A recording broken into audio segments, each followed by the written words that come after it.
ওকে এখানে ফাঁসি না, ফাঁসি তো আরামদায়ক মৃত্যু হবে। আগে হাত কাটবে, তার প্রাইভেট পার্ট কাটবে, তার পা কাটবে, তার সবকিছু সর্বশেষ তার গলা কাটবে।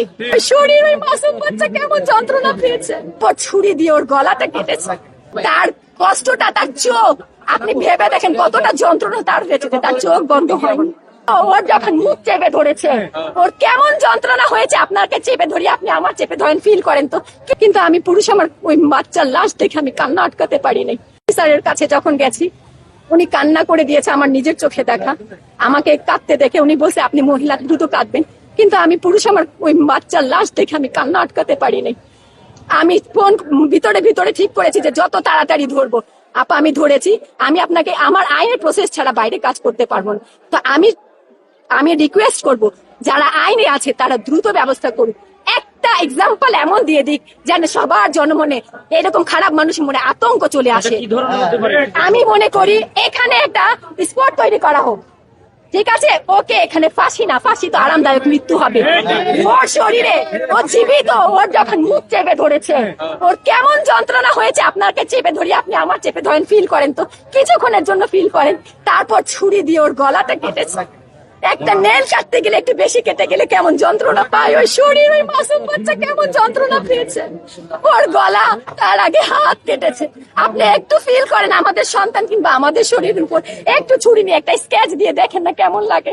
ওর শরীর আলাদা করেছে, তাকে যেন এই ফাঁসি না দিয়ে তাকে যেন গলা কেটে গলা পরে আগে হাত কাটবে, তার প্রাইভেট পার্ট কাটবে, তার পা কাটবে, তার সবকিছু সর্বশেষ তার গলা কাটবে।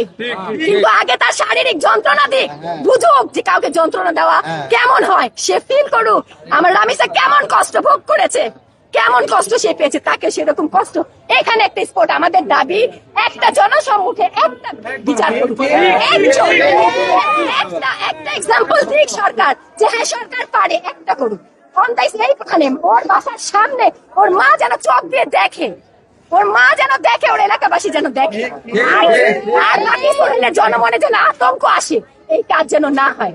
কলকাতার একটা রেপের ঘটনা শুনেছিলেন, একজন ডাক্তারের যখন অতিরিক্ত টর্চার হয় তখন চোখ থেকে রক্তক্ষরণ হয়।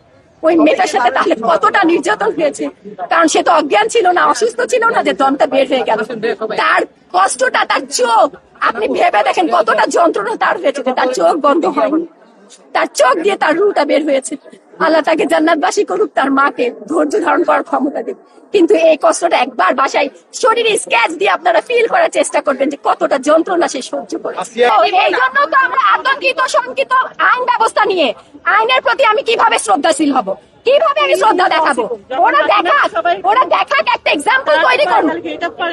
তাহলে একটা এক্সাম্পল যখন হবে, ভবিষ্যতে আর সোহেল আগাবে না, একটু ভয় কাজ করবে। কিন্তু যদি এভাবে ছেড়ে দেয়, গোপনে ফাঁসি টাসি যদি হয়, তাহলে কিন্তু আবারও সোহেল জন্ম হবে।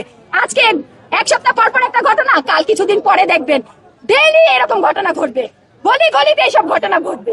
এটাকে বন্ধ করতে হলে এখনই রুখে দাঁড়াতে হবে, সবাইকে রুখে দাঁড়াতে হবে। এমন একটা এক্সাম্পল তৈরি করুক যাতে সব সোহেলের মনে আতঙ্ক তৈরি হয়ে যায়, মানুষ ভাবে যেন আমি এই কাজ করবো কিভাবে, আমার সাথে এটা হবে।